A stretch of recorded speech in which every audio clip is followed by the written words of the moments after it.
Pristup slijepoj osobi. Komunikacija sa slijepom osobom. Recite, jel ga boli jako? Jel te boli? Da. Dobro, pričekajte još malo, doktor će vas sad primiti. Ovako se ne komunicira sa slijepim osobama.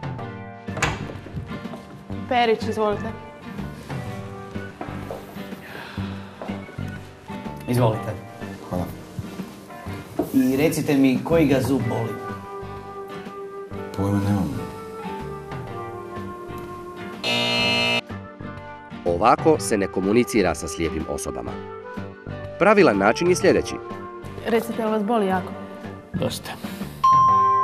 Uvijek se obraćajte slijepoj osobi, a ne njezinu pratitelju. I recite, gospodine Periću, koji zub vas boli? Pa mislim da je to lijevo, 4 gore. Dobro, pogledat ćemo. Izvolite sa mnom do zubarske stolice. Evo, molim te. Otvorite oči za probleme slijepih i slabovidnih osoba. Slijepe osobe pomoć mogu potražiti u sljedećim institucijama.